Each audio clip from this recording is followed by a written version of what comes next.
अभिवादन, मैं बहन मैरियन हूँ। ये रोमियो के 7वें अध्याय पर आधारित एक छोटा सा वीडियो है। क्या आप उदास और पराजित महसूस कर रहे हैं? आलोचनात्मक, निर्णयात्मक और व्यवस्था, शायद आपने खुद को व्यवस्था के अधीन कर लिया है।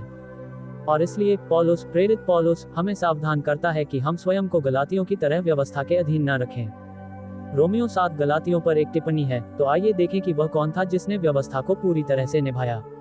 भजन संहिता 40 की 7वीं और 8वीं आयत में लिखा है, तब मैंने कहा, ये प्रभु यीशु है, देखो मैं पुस्तक के खंड में आया हूँ। यह मेरे विषय में लिखा गया है, हे मेरे परमेश्वर, मैं तेरी इच्छा पूरी करने से प्रसन्न हूँ। हाँ, तेरी व्यवस्था मेरे हृदय में बनी है। अतः एकमात्र व्यक्ति जो व्यवस्था को पुनर्तः पालन कर सकता था, वह प्रभु यीशु मसीह था। और इसलिए हम रोमियो के अध्याय 6 में पाते हैं कि हम पाप के प्रति मर चुके थे।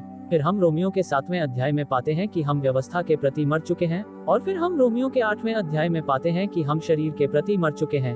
यदि हम आत्मा के अनुसार जीवन जीते हैं, तो हम आत्मा के अनुसार जीवन जीते हैं। तो आइए हम रोमियो 7 पर अधिक बारीकी से नजर डालें। इसमें कहा गया है, हे भाइयों, क्या तुम नहीं जानते? मैं व्यवस्था के जानने वालों से कहता हूँ कि जब तक मनुष्य जीवित रहता है, तब तक उस पर व्यवस्था की प्रभुता रहती है। तो जो लोग मूसा के व्यवस्था को जानते हैं, वे जानते हैं कि व्यवस्था का प्रभुत्व किसी भी जीवित व्यक्ति पर तब तक बना रहता है जब तक वह जीवित है, क्योंकि पतिव्रता स्त्री व्यवस्था के अनुसार अपने पति से बंधी हुई है। तो जब तक वह जीवित है, परंतु यदि पति मर जाए, तो वह अपने पति के नियम से छूट गई। सो यदि वह अपने पति के जीते जी किसी दूसरे पुरुष की हो जाए, तो व्यभिचारिणी कहलाएगी। परंतु यदि उसका पति मर जाए, तो वह व्यवस्था से छूट गई। इस प्रकार व्यभिचारिणी नहीं, चाहे वह किसी दूसरे पुरुष की ब्याही क्यों न हो। इसलिए हे मेरे भाइयों, तुम भी मसीह की देह के द्वारा व्यवस्था के लिए मर गए।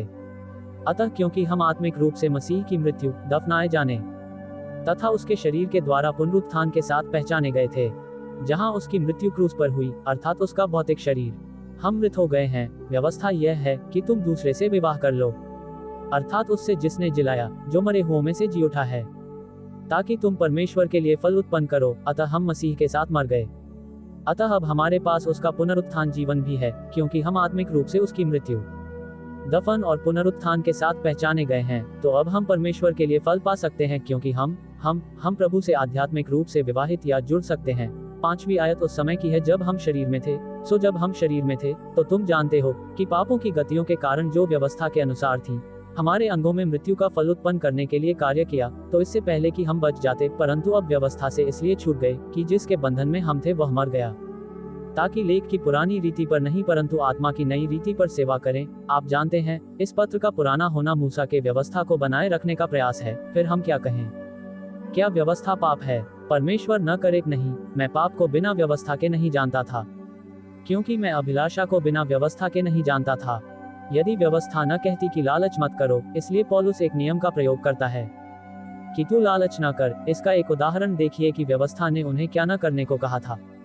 परंतु पाप की आज्ञा पाकर मेरे मन में सब प्रकार की लालसा उत्पन्न हुई। इसलिए पाप ने इस आज्ञा के द्वारा अवसर पाया कि तू मुझ में सब प्रकार की अभिलाषाएं उत्पन्न करने की लालसा न कर, क्योंकि बिना व्यवस्था के तो वह मरा हुआ था। अतः जब मेरे पास वह व्यवस्था नहीं थी, तो पाप मर चुका था, क्योंकि मैं एक समय व्यवस्था के बिना जीवित था।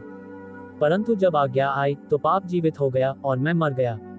अतः जब उसने अनुग्रह के अधीन रहने के बाद स्वयं को पुनः व्यवस्था के अधीन कर लिया, तो उसके अंदर का पाप पुनर्जीवित हो गया, क्योंकि जब उसने स्वयं को व्यवस्था के अधीन कर लिया, तो व्यवस्था पुनर्जीवित हो गई और वह परमेश्वर के प्रति कार्यात्मक रूप से मर गया। और जो आज्ञा जीवन के लिए ठहराई गई थी, वही मुझे मृत्यु के लिए ठहराई गई। इसलिए उसने सोचा कि मूसा की आज्ञाएं उसे ईश्वरीय जीवन जीने में मदद करेंगी, परंतु उसने पाया कि वे उसके लिए मृत्यु हैं, क्योंकि यह आज्ञा उस पति के समान थी जो अपनी पत्नी से कभी प्रसन्न नहीं रहता था, और वह कभी भी सही काम नहीं कर सकता था। वह कभी खाना नहीं बना सकती थी, है ना?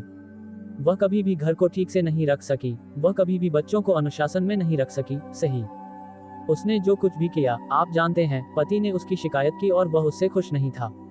तो व्यवस्था यही था, ये निंदा थी, और हमें बस बैठकर इसे सहन करना था। लेकिन अब नहीं, हम में से किसी को भी बैठकर इसे सहन नहीं करना पड़ेगा, क्योंकि हम मर चुके हैं।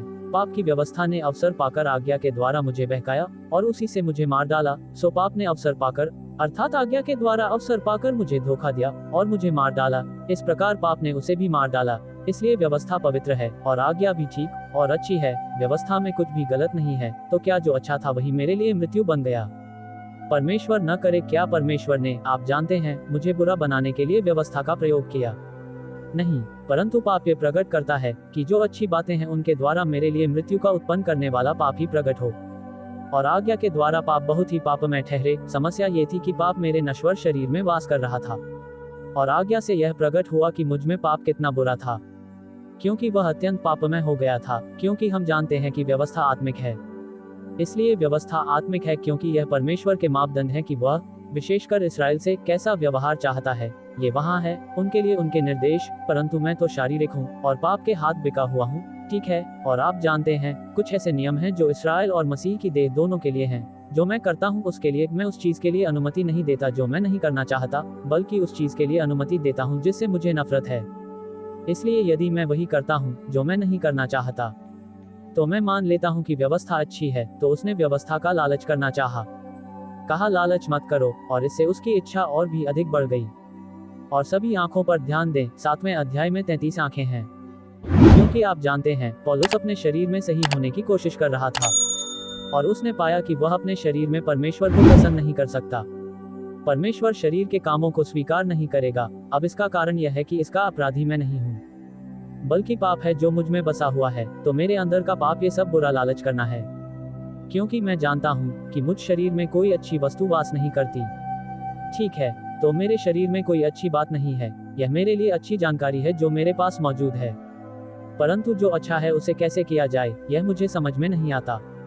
वह अपने आप से उस अच्छे काम की लालसा करना बंद नहीं कर सकता जो मैं करना चाहता हूँ।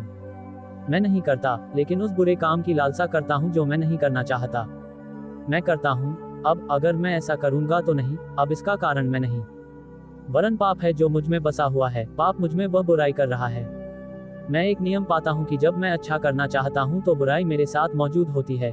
क्योंकि मैं भीतरी मनुष्यत्व के अनुसार परमेश्वर की व्यवस्था से प्रसन्न रहता हूँ, तो यह उसके भीतर के मनुष्यत्व से संबंधित कोई समस्या नहीं है। यह उसकी देह में एक समस्या है, लेकिन मैं अपने सदस्यों में एक और व्यवस्था देखता हूँ, तो यह उसके शरीर में है, यह उसके पास है। उसके शरीर के अंग मेरी बुद्धि की व्यवस्था से लड़ते हैं, और पाप की व्यवस्था के द्वारा जो मेरे अंगों में है मुझे बंदी बनाते हैं। ओह, मैं कितना अभागा आदमी हूँ! इस मृत्यु के शरीर से मुझे कौन छुड़ाएगा? इसलिए वह आत्मनिंदा महसूस कर रहा है। वह परमेश्वर को प्रसन्न करने वाला जीवन जीने में समर्थ नहीं है, और वह सहायता के लिए पुकार रहा है। ठीक है, मैं सोचता हूँ कि ये दूसरी तरफ है। हाँ, मैं सोचता हूँ कि परमेश्वर हमारे प्रभु यीशु मसीह के माध्यम से, सो मैं आप बुद्धि से तो परमेश्वर की व्यवस्था का, परंतु शरीर से पाप की व्यवस्था का सेवा करता हूँ। सो वह अपनी आत्मा से तो परमेश्वर की व्यवस्था का पालन कर सकता है, परंतु अपने शरीर और शरीर से पाप की व्यवस्था का पालन कर सकता है। तो क्या हुआ? रोमियो 7 का अध्याय यही समाप्त होता है। तो फिर व्यवस्था वास्तव में क्या था? इसका उद्देश्य पौलुस ने रोमियो 3 का 19 और 20 में यही कहा था। अब हम जानते हैं कि व्यवस्था जो कुछ कहती है वह उन्हीं से कहती है जो व्यवस्था के अधीन है, कि हर एक मुंह बंद किया जाए और सारा संसार परमेश्वर के दंड के योग्य ठहरे। अतः जो लोग उद्धार नहीं पाए हैं वे व्यवस्था के अधीन हैं, यहूदी और अन्य जाति। इसलिए व्यवस्था के कामों से कोई प्राणी उसके सामने धर्मी नहीं ठहरेगा, क्योंकि व्यवस्था के द्वारा पाप की पहचान होती है। इस प्रकार इसने हमें हमारे पापमय होने तथा उद्धारकर्ता यीशु मसीह की आवश्यकता के प्रति जागरूक किया। मृत्यु का दंड पाप है और पाप की ताकत व्यवस्था है। प्रथम कुरिन्थियों 15 का 56। अतः पाप की शक्ति व्यवस्था है, व्यवस्था हमें और अधिक पापी बनाता है। तो फिर जवाब क्या है? खैर, आप जानते हैं, मसीह न केवल हमारे पापों के लिए मरा, आप जानते हैं, उसने क्रूस पर व्यवस्था के अभिशाप को अपने ऊपर ले लिया, इसलिए भी वह मरा। मसीह ने स्वयं हमारे लिए श्रापित बनकर हमें व्यवस्था के श्राप से छुड़ाया है। जैसा लिखा है, जो कोई वृक्ष पर लटकाया जाता है वह शापित है। तो वह हमारा विकल्प था जिसे हमारे लिए क्रूस पर दोषी ठहराया गया था। आप जानते हैं, व्यवस्था ने उसे दोषी ठहराया और उसने हमारे स्थान पर उस निंदा को ले लिया, ताकि अब्राहम का आशीर्वाद यीशु मसीह के माध्यम से अन्य जातियों पर आ सके, कि हम विश्वास के द्वारा आत्मा का वादा प्राप्त कर सकें। गलातियों 3 का 14। इसलिए उसने ऐसा किया ताकि जब हम सुसमाचार पर विश्वास करें तो हम आत्मा की प्रतिज्ञा को प्राप्त कर सकें। इसलिए क्षमा पाने के लिए हमें यीशु मसीह पर विश्वास करना होगा। और सुसमाचार पहले कुरिन्थियों 15 3 और 4 में है, विश्वास करें कि मसीह हमारे पापों के लिए शास्त्रों के अनुसार मर गया और उसे दफनाया गया, और शास्त्रों के अनुसार वह तीसरे दिन फिर से जी उठा। 1 कुरिन्थियों 15 का 3 और 4 अपने आप पर नहीं, परंतु प्रभु यीशु मसीह पर विश्वास करो, तो तुम और तुम्हारा घराना उद्धार पाएगा। अतः परमेश्वर ने धार्मिकता के द्वारा समस्या का समाधान किया। ठीक है, मुझे देखने दो कि क्या मैं ठीक है वहाँ आरोपित धार्मिकता इस प्रकार हमारे पाप मसीह पर डाल दिए गए और हमें उसकी धार्मिकता प्राप्त हुई। उसने हमारे पाप, मेरे पाप ले लिए और मैंने उसकी धार्मिकता प्राप्त की। इस प्रकार परमेश्वर ने लेन देन किया। अतः जब मैंने उसकी धार्मिकता प्राप्त की तो यह उसके आत्मा या उसके जीवन को प्राप्त करने के समान ही था। दूसरे कुरिन्थियों 5:21 में कहा गया है कि जो पाप से अज्ञात था, उसी को उसने हमारे लिए पाप ठहराया कि हम उसमें होकर परमेश्वर की धार्मिकता बन जाएं। इस प्रकार हमने उसकी धार्मिकता प्राप्त की, और अब हम जो पवित्र पिता के सम्मुख नहीं आ सके, हम अब पवित्र पिता के सम्मुख आ सकते हैं, क्योंकि हमारे अंदर उनके पुत्र की धार्मिकता, उनका जीवन, उनकी आत्मा है। देखने के लिए धन्यवाद। परमेश्वर भला करे।